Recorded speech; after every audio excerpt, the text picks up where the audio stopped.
it's like it needs a poem right here. So. No, but I love that because what happens with that is if you do just the propositional thing, a person then starts to kind of go, I agree with that, I don't agree with that, I'm arguing with that. But what this does is say, shut up.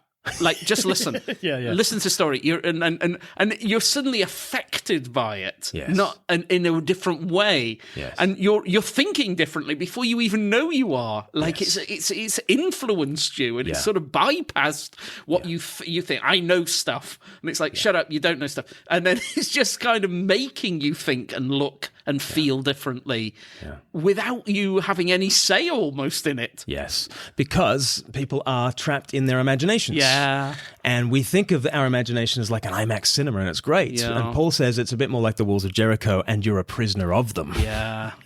And what does the true word of Christ come to do? Liberate you from your IMAX cinema and show you a more captivating vision with Jesus at the center of it. Because that is the reason, isn't it, why there was the global flood.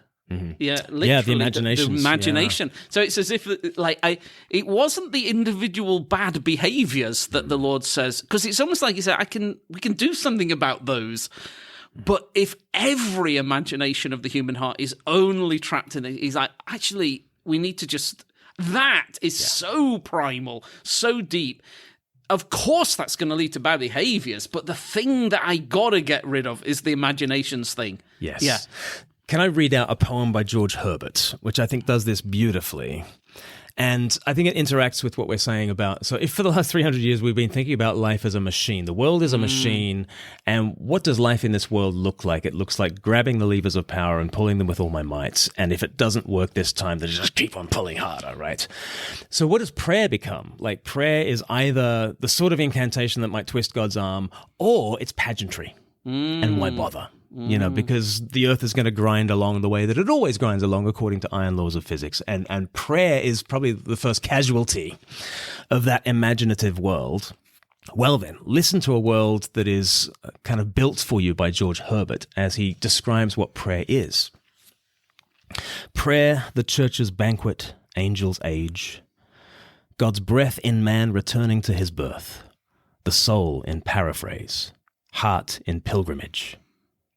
The Christian plummet sounding heaven and earth, engine against the Almighty, sinner's tower, reversed thunder, Christ-side piercing spear, the 6 days world transposing in an hour, a kind of tune which all things hear and fear, softness and peace and joy and love and bliss, exalted manna, gladness of the best.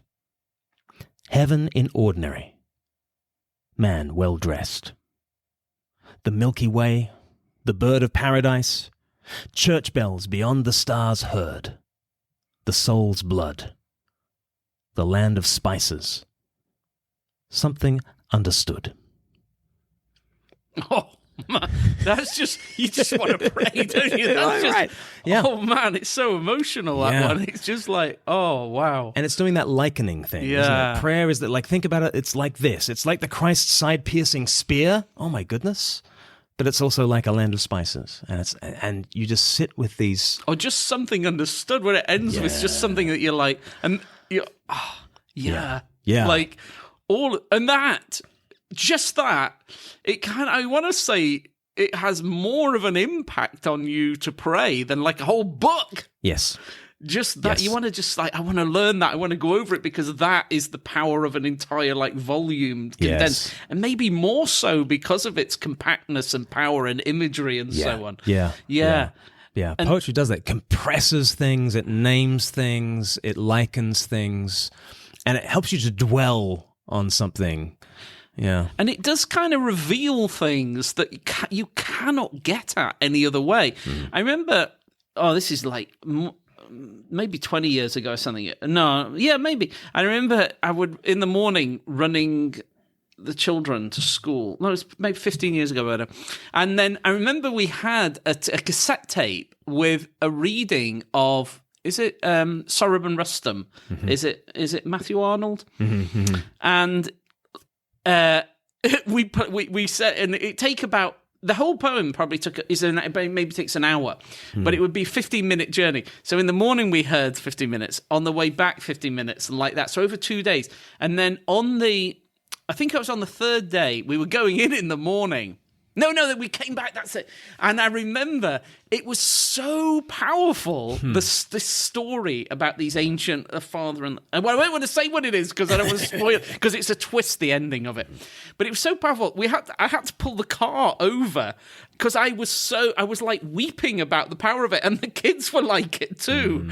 And even little Anna at the time, and I don't know, she was about 5 or 6 or something maybe, or something. But even she, or whatever. And we were all just like sat there utterly, like, was if someone had told the story, there's no way it would have hit us that way. And I still think, how can that be? How does it work that way? Something to do with the rhythm, something to do with all the things you've said. And it is something that's like almost like a transcendent thing. It's something, this is why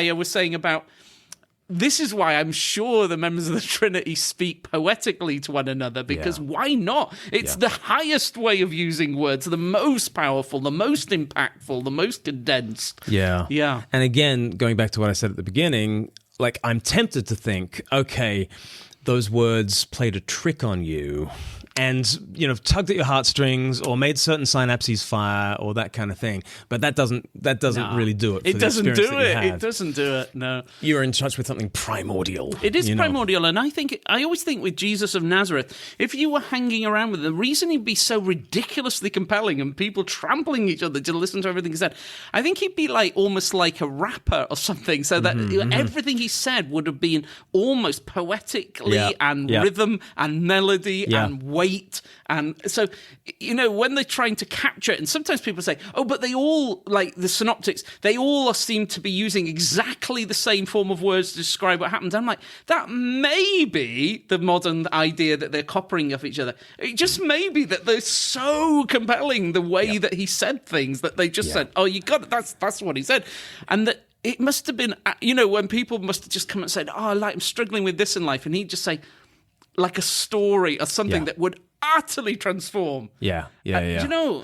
Yeah, I mean, Peter J. Williams has done some great stuff from Tyndale House on the genius of Jesus, and he applies that in particular to the prodigal son story, but he's also got all sorts of teaching about how does Jesus just very naturally spoke poetically in ways that are memorable. And again, as a modern person, we think, oh, I know, he was just using mnemonic tricks to get us to remember what's really important. No, he wasn't doing that. It was, but I often think in Matthew 10, he's sending out the disciples, and he says, you're like sheep among wolves, so be wise as serpents and innocent as doves.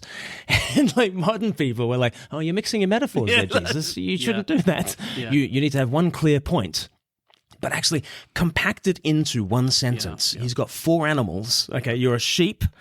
Those guys are the wolves, but you need to be, at times, a serpent-like sheep, and at other times, you need to be a dove-like sheep. Yeah, you're like, yeah.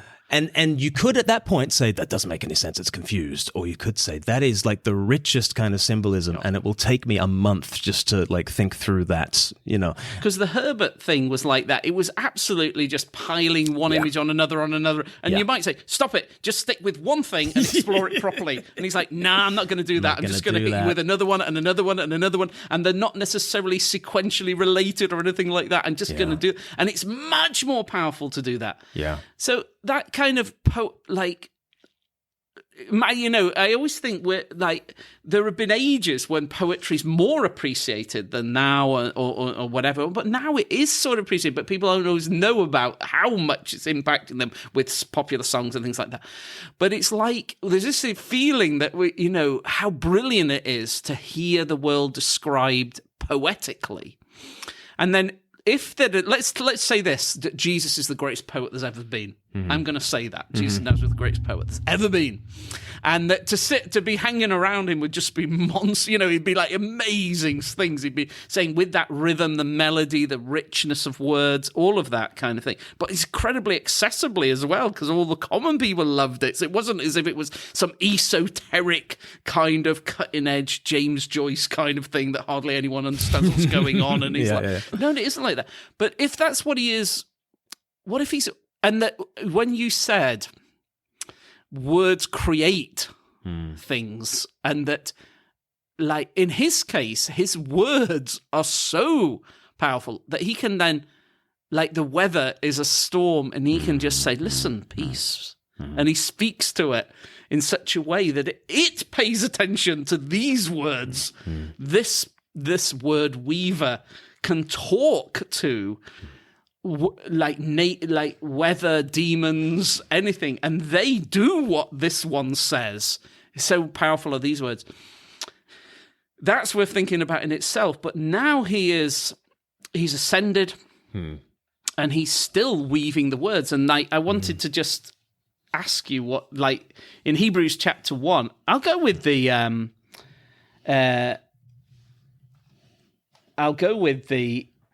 should I go? I was going to say, should I go with the authorized version? But it actually says that he has all things are made by him, and it says in verse 3, he is upholding all things by his powerful word, or some say words, but by the word of his power? The word of his power in the King James version that says that, but some you might say it's his powerful word. Yep. So that sometimes people imagine what he does is he kind of just has this power, and he, like, in maybe like a Thanos way, can click his fingers and things happen by will. But what if he never does? What if always the way he holds everything together, and I'm thinking a bit here of, like, where C.S. Lewis has Aslan just sings the creation into form and order and life and light. What if that is how he does it? And he just speaks and describes reality continuously, like sings about reality. And therefore it is that way. And therefore it all comes together and stays harmonious and makes sense because he speaks it. And then when it comes back, I will say one more thing, because then you can sort all this out. But there's a thing that I've obsessed about this for many years. When he returns, it is with a word that he destroys the devil and will come and judge. And again, there's this image of he comes back and with force of arms suppresses all evil and destroys it. What if what he does is he simply tells the devil the truth about himself? And that is what the devil cannot handle. And that's how he does with everybody. He doesn't need to kind of, with like energy weapons, crush and all the armies of the world against him. And yet all he doesn't need to say, here are massive weapons or swords of fire and you cut everyone's heads off. He says, no, let me just talk to the people. And that is what destroys them. They can't bear when he speaks to them and tells them the truth. Yeah. Well, yeah, what if the sword of the Spirit is even more powerful than the word of the sword of the flesh? What if? What if? Well, of course. And so we are not meant to think, the church is not weaponless, right? Yeah. Like, we genuinely have a weapon, an offensive weapon called the sword of the Spirit, which is the word of God. Because the sword of the Spirit is greater and more powerful than any carnal sword has ever been. And so that word, that the power that emanates from Jesus is not simply a silent thought, and it's not just a force, right? Which, again, in the last 300 years, forces is what, thanks Newton, but, forces is what... I saw a great meme the other day about medieval theologians saying it's powers that are behind reality, and these Enlightenment thinkers with Newton at the fore say, no, it's not, it's forces, right? It's like, you idiots, that's not powers, totally different. Forces. But what do you notice about forces? It's just this idea that there is an abstract energy that is not personal, that has no real agency, that is not articulate, that doesn't rhyme or have harmony. Whereas what if it's a singer, who is actually holding the universe together as this heaven and earth antiphonal, kind of symphonic reality, and Jesus, the high priest of all creation, Psalm 22, verse 22, he is the choir master who tunes our hearts to sing God's praises and continues the song and is the choir leader. that then makes sense of. I love, thinking about why so much of the Bible is poetry. Like, why is Isaiah is like up against like forces of, first there's Nebuchadnezzar, there's Babylonians, and there's Assyrians, and there's, all kinds of, and most of all, there's the rot within the church, and there's like idolatry, and how does he take on all these foes? Poetry. Mainly poetry. And that is strong enough, Why is it strong enough? Because the sword of the Spirit is actually stronger than carnal swords, because it's something primal, it's something original. And if Jesus is holding up the universe by the word of his power, then when we encounter the truth via word, and beautiful word, glorified word, especially poetry, like we are getting in touch with what is primal. We're not just getting in touch with a mind trick that helps us to access something that's more powerful than that. No, this is original, right? Poetry is original. It's original in the life of God. It's original to creation. It's what the church has been given to go out into the nations, to name the nations, and to exercise dominion. Like, the power of God is expressed poetically. Honestly, that is an awesome kind of bringing together of everything we've been talking about. And it makes me feel, it helps me to think, I need to learn the Bible. Read it, but learn it, so that it's doing more than me saying, I'm going to extract the relevant information from this book. It's saying, there is information, but actually learn it, because as I learned the hymns when I was a kid, and they impacted me and changed me and informed me in ways that I didn't even then comprehend things. The Bible's like that too, and it's the very patterns of ways of speaking and seeing and describing that are going on. What's really doing the damage kind of thing and changing. And it's like David is a poet warrior, but it's his poems that are his real weapon that changes the world more than anything else he does. Is that? So Revelation 1:3, blessed is the one who reads aloud the words of this prophecy. And so some translations, they kind of obscure the fact that it's a word for read aloud. And again, it's a very much an internal kind of very Western modern idea that reading obviously means silence. And inside your head, and it's internal and it's individual. Whereas reading aloud the words of this prophecy, says John in Revelation 1, that's an utter blessing to you. And if it's a blessing to read Revelation, I'm sure it's a blessing to read, the whole of the scriptures. They've been given to us in these words as not a contingent husk for the kernel of truth that's within them. But so the very form of them, the way that they are given to us, is vital to them. And that when we share Jesus and his song of creation with those, to be able to do that, instead of saying, let me extract for you this kind of impersonal factoid, and then we're surprised that the person isn't impacted by that and laughs at us or trolls us or something. Whereas to learn, how do the prophets do this? How does Jesus do this? When, he says, no, hang on, what's going on with the way this person is seeing?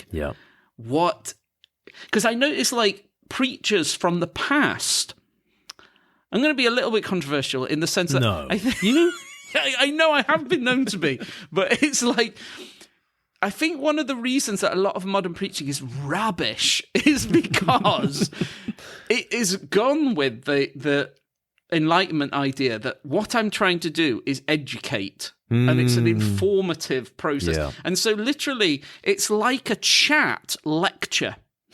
I quite often hear preaching that it's essentially a chat lecture. And that what the correct response they're looking for is for you to open a notebook and record information. Whereas I think our ancestors, whether early church medievals, reformers, Puritans, Spurgeon, he's like so.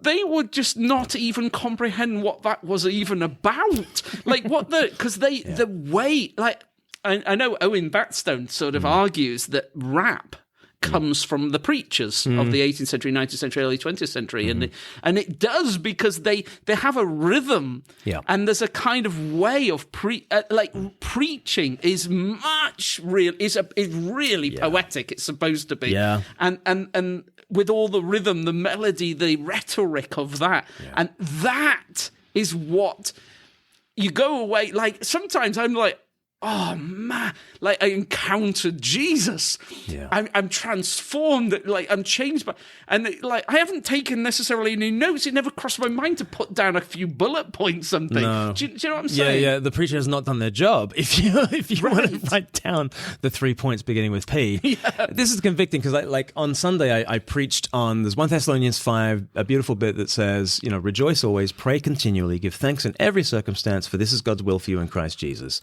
And I used some imaginative ways of helping people to live in the moment and to know that you can rejoice and pray and give thanks in all circumstances. But then as I thought about our conversation and poetry, I instantly thought of a poem by R.S. Thomas, and I thought I should have just read this poem, because it's all about, like, how do you live in the moment? How do you be present to what God is up to in making you rejoice, in making you dependent, in making you grateful?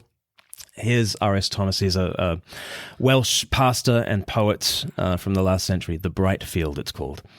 I have seen the sun break through to illuminate a small field for a while and gone my way and forgotten it. But that was the pearl of great price, the one field that had treasure in it. I realize now that I must give all that I have to possess it. Life is not hurrying on to a receding future, nor hankering after an imagined past. It is the turning aside like Moses to the miracle of the lit bush, to a brightness that seemed as transitory as your youth once, but is the eternity that awaits you. Oh. Just sit with that. And doesn't that help you be present in the moments? What if all of life is like the burning bush and Christ is there within the field to meet you with his eternity? There's an eternity that awaits you as you, moment by moment, expect to know Jesus in all things, so that you can rejoice in this situation and pray in this situation, be grateful in this situation, right? But it's the poem that has situated you. It's proclaimed a world for you to inhabit, to sit, to dwell on this thing. And it's beautiful. Yeah. Shouldn't preaching be like that? Yes, beautiful in that sense that it may be hard, tough truths, but there's this kind of impactful, captivating beauty to it also that's saying, this is the truth, but look at Christ kind of thing. And any preaching that doesn't leave me like, whatever it's saying about sin and ugliness and death, and we have to have that, that we say, like the expectation, like in that poem, that anywhere, any place, anything, he's there. Yeah. He's stretching out his hands always to say, listen, if you hear my voice, harden not your heart. And that way in which he is speaking, the whole universe hears him and is held together by him. Why don't we? Always. Yeah. And don't you feel, I certainly feel, that this wages war against my distracted mind, because you have to pay attention. You have to slow down with this. And I don't know where I read it, but somebody said that, entertainment has eaten art. Yeah. But distraction has eaten entertainment, right? Yeah. like even just 10 years ago, probably the big problem was entertainment was just the Netflix box set was taking me away from what is truly beautiful and Sabbath rest giving. But now distraction is eating up. Amusement. Because muse is like, there was always this idea of like, let's produce some creative things and think and imagine. And now we deliberately want amusement, something that prevents me imagining creatively and things. But poetry is like that burning bush, because it is forcing me to turn aside. Turn aside. You've got the flock and everything, and the burning bush is this strange sight that makes you turn aside. And poetry can do that. It can wake us up to the moment and to the present. You have to be present with poetry. You can't be distracted. You can't double screen a poem. No, that's true. I tried on the train. No, but I think that what perhaps we leave with in this conversation is that sense that if one, let us up our game in speak, because we often say, "Oh, poetry, that's something I don't need to bother with," and it's like, no, you have to bother with it. Like just as the baby had single words and then went to sentences and so on, and then we'll go, "That's enough now. I've taken languages and words far enough." Jesus is like, no, honestly, I've given you. You possess with this much more power. I'm telling you in the Bible, this is much, much, much more powerful than perhaps you appreciate. Take that seriously, own language as something that is much, much more powerful, and learn how to use it. And that he sends us out as, well, there's lots of Christian imagery of being like an army of the Lord, but I'm going to think of that as poet warriors. We are poet warriors in the army of the Lord, and the weapon he's given us is ultimately poetry, which is the Spirit will use, so that when we talk to others and particularly respond when we're attacked or questioned, the response we're looking for is the way that Jesus does it in the prophet. Instead of simply like accepting the imagination that we were given, we're saying, no, we've got another one. Yeah. Is that fair? Yeah, make worlds with your words the way God does. Yeah. So he sends out poets. Yeah, and my one little word, because there'll be listeners to you who are kind of in this space and they want to get better as poets. Yes. I would recommend, please devote yourself to this. Fan into flame the gift that God has given you in this area. You're not just playing tricks on people with words. You're in touch with something very deep. For that reason, I would say take yourself seriously as a poet and not simply as a spoken word artist. Okay? Yes. Because I think spoken word, you can sort of wash your hands of craft. You can wash your hands of any need for the discipline of poetry and actually bringing a real level of craft to your game. You know, Bezalel and Holiab were gifted by the Spirit with real skill and craftsmanship. And the Spirit wants to give you skill and craftsmanship in your poetry, not just to get on a stage and emote, right? Yeah. And hopefully, you know, some of the selection of poems that I've brought, you know, such as R.S. Thomas and people like that, there's a craft to them. And devote yourself to this because, you know, a swords person who's just flailing around with that big heavy sword is probably not going to do much good. But yeah, learn the craft. I think that's very helpful, and that I noticed I have over the years read a lot of preaching books about preaching. Older ones have a lot about learning the craft of language and looking at people, you know, learning from others who are good at your language and how to do it. Whereas, like recent ones I've read have very little on the craft of language. I think you're right. Yeah. And it's lazy and it's not good enough because when you're young, you don't accept a very low level of language. You sort of keep trying to get better at language until you get to a point that you think, oh, this is enough. And I do think, particularly for preachers, but really as all, I think Jesus is this ultimate word-obsessed person who's always like, no, I'll teach you. I want to teach you how to do better and speak. And the Bible has so much about it for a reason. Yeah. To like learn it, we can do better, and He will help us. I think if we could just pray and say, you know, Holy Spirit, you know, fill. And so many of the gifts of the Spirit are about words. So thanks so much, Glenn. Amazing. Speak life. There's I know there's lots of resources for communicating Jesus well. Anything like, what about 3-2-1? I know that's one of the brilliant things. I was looking at the new material you have from that, and that was just so powerful because you've really employed these strategies, haven't you, with that? Yeah, so we want to see all things through the lens of Jesus, and if you want your friends to as well, first of all, Christians come and see life again through Jesus' eyes and see the threeness of God, the two-ness of the world, the oneness of you, so people can go to 321course.com, and then it's a resource for you to share with your friends, and like I say, every episode begins with a story to immerse you in a beautiful world where you can really resist the imagination of modern life and be centered again on Jesus. So yeah, go to 321course.com and check it out. Thanks so much, Glenn. Thank you, Paul.